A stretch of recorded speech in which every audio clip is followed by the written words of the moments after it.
Spirit. Amen. Come, Holy Spirit, fill the hearts of your faithful and enkindle in us the fire of your divine love. Send forth your Spirit, and they shall be created, and you shall renew the faith of the earth. Hi, everyone. Thank you for watching Mary's Lantern, and welcome back to our new viewers, new subscribers. You're most welcome, and I hope and pray for you and everyone who watches this channel that God may enlighten your mind, may give you His Holy Spirit to guide and lead you in the right path. So today I would like to share with you how to build a home altar. We see in the Bible different parts where different legends in the Bible built different altars after God did something for them.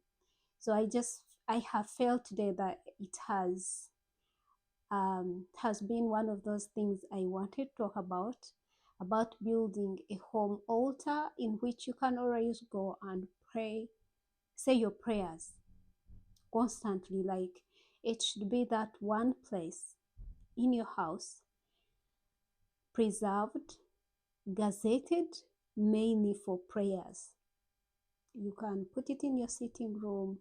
You can put your altar in the bedroom. You can put your altar in another room that you don't usually use as your peaceful way of offering your supplications, your prayers, your petitions before God. There are very many benefits of having home altars, just like the way we go to church, we Catholics, and there is a holy altar. During Mass, the priest offers prayers in the sacrifice of Mass. It is the same way that we have altars in our homes, in our hearts. Did you know that your heart is an altar, like everyday burning altar for prayers? You can say your prayers in your heart anywhere, everywhere. That's why the Holy Spirit dwells in our hearts. If we are always open to the teachings of the Holy Spirit or the inspirations of the Holy Spirit, is that at one point of your day, the Holy Spirit will inspire you to say, "Thank you, Jesus," or "I love you, Jesus," or you say a Hail Mary, or say Ave Maria, or say any prayer like Saint Michael prayer, or Come Holy Spirit. Like for me, Come Holy Spirit, I can say it anywhere, and Hail Marys whenever I'm walking, whenever I'm doing something. Or I love you, Jesus, as Saint Teresa of the Child Jesus encourages us to do. That we tell Jesus that we love him. We don't fear approaching him and telling him that we love him. So home altars are good because when you kneel down, when you pray, when you kneel down to pray, God in heaven looks down to hear what you're saying. Whenever you pray, you have petitioned God to listen to you. That's the beauty of prayer. So there are benefits of having home altars. And if you have family, you have children, they need to see you kneel down and pray. They need to see you constantly doing something that is positive. It will influence them in the near future. It will help them grow in the same line that you have taken. So we have seen in the Old Testament, Abraham had an altar. He prayed to God. When God answered his prayers, he built an altar. The same with Jacob. He built several altars in the Old Testament, and Moses, and many other people. And in the New Testament, we see Jesus having to go in private prayers. Where would he go? He would go to his altar. His prayer place was in the Mount of Olives. If you go in the Garden of Gethsemane, there was a place where Jesus, after preaching, whenever they finished preaching, Jesus would withdraw for a little time from the disciples, from his followers, to have a one-on-one prayer and self-reflection with himself. So he would go in that place to pray. And that was his altar in the Mount of Olives, or the Garden of Gethsemane. That was a place for him. So we are encouraged to have home altars. Home altars also help us to get close to God, because you know that every day I can write, like I put my petitions, I write them down here and put them at the altar. This is my small altar at the moment. I write my petitions and petitions of people who give me prayers, and I put them here. Sometimes I put them under the cross, because there they are standing with the feet of the cross of our Lord Jesus Christ. Sometimes at the statue of Our Lady and Saint Joseph and the child Jesus. That is the Holy Family statue. So the priest gave me that one when I asked for one. So I think Jesus was like, I want you to have the Holy Family statue of me and my family. So the family is here with me. I am not alone. Yeah, anyway, so we need to build home altars, and I'm here to help you develop your home altar.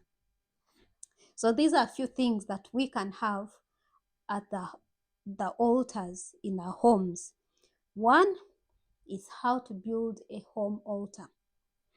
One, you need a table, a gazetted table. You don't use it for eating, you don't use it for reading, you don't use it to put other things on it. It's only and purposely for your prayers and the things that you're going to put on. So after having the table, you get a cloth. It can be white, it can be blue if you love blue, because blue is for Our Lady. If you love red, red is for the Sacred Heart of Jesus. And put it at the altar, but I would say white, because white symbolizes holiness. So put the white cloth on the table, and after that, if you're Catholic, put the Holy Cross with Jesus on it. And I would recommend Saint Benedict cross, or any cross that has Jesus on it. The reason why I would talk about Saint Benedict, it's because he chases away evil. His cross is for chasing away evil. I will put a link in the video about where you can buy the Saint Benedict crosses and a medal if you want to wear one anyway. So anyway, so after putting Saint Benedict cross, you put a statue of Our Lady, or a picture of Our Lady. Like, you can get a picture and hang it on the wall where the altar is, or a statue. I can also put a link of statues of Our Lady, any statue of Our Lady, but you have to get these things blessed. You go to the priest, take them to the priest, especially for Catholics, and get them blessed. Then, after a picture or a statue of Our Lady, of the Holy Family, or the Sacred Heart of Jesus, but we also encourage that after putting the Holy Cross, buy also a picture of the Sacred Heart of Jesus and have it in the house. And you can put it at the altar. Then buy a candle. A candle is a symbolic presence of the Holy Spirit, the warmth, the fire, and the light of God in your heart and in your home. So whenever you're going to pray, you make sure that that candle is light, like you have lightened it and it's burning. So you can always go on that altar to pray your personal prayers, to petition for others, like pray for others, supplications for others. You can read at that altar of yours the Holy Scriptures and do meditations from there. Because when you get used and you ask your guardian angel to always be around that altar to guard it and make it holy, in that space where the altar is, there is no evil that can come when you are in that area of prayer unless God has willed it. But beyond that, it will be a sacred place for you to meet God. God will sanctify it and make it holy. And you also ask Him when you're putting that altar that God sanctifies the altar and makes it holy so that the prayers that you say on that altar, they can reach where He is. So at that altar, you can say your prayers, your rosaries, your 7 soul rosaries, you can say the chain rosaries, you can always pray at that altar, the Divine Mercy, any prayer that you want. You can always say it from that altar or near that altar or anywhere in the house anyway, but it is always good to have an altar at which you can always kneel down and ask for a blessing or say a prayer for your friend. You know that our hearts are the burning altars. Just like the way married couples, their altars are their beds. I don't know if you know that. That's why when you are married, you're not supposed to let anyone come on your bed, even your children. They are, unless they are of, let's say, they are below 11 or 7 years, they are not supposed to come into your bedroom and sleep in your bed. Because if you're a married couple, that is your altar. That is why you have your sacredness between the sacredness of the sex. So it's not good for children to always be in that area. It's yours and your husband and you alone. So have a family altar. You can always gather your family to pray from that altar. It is very powerful. It is very powerful to have an altar and pray from that altar. So I encourage each one of us or each one of you out there to be interested in building family altars, to be interested in having home altars. You know, a home without an altar is like you're sailing, but the compass may not be right or taking in the right direction. For me, I have learned that to have altars, it is the presence of God. It speaks that the presence of God is in your home, that God is with you. You're not alone. So I hope that you're going to think about it and start an altar. It doesn't matter if you're single, if you're married, if you're not, whatever state of life you're living, have an altar. Whether you're a man, I know men usually fear having such things, thinking, oh, how will people think of me when they come in my house? It's not only for ladies that they should have altars, that we are praying to get married, that we are praying for this. Even men should have altars.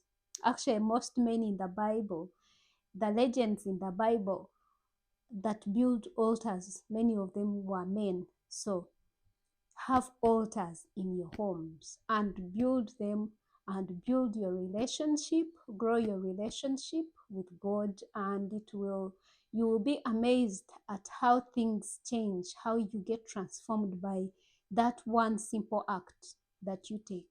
It is a step, but once taken, it will be very rewarding, very fulfilling. So thank you for watching. God bless you. I'll try to put the links of the things that you can buy and build a home altar. Thank you and God bless you. Mary keep you in her mantle of love and protection. Don't forget to subscribe, to like, to watch and comment and share with your family members that they may learn this amazing thing that can change and transform their lives. God bless you and stay safe. Amen. In the name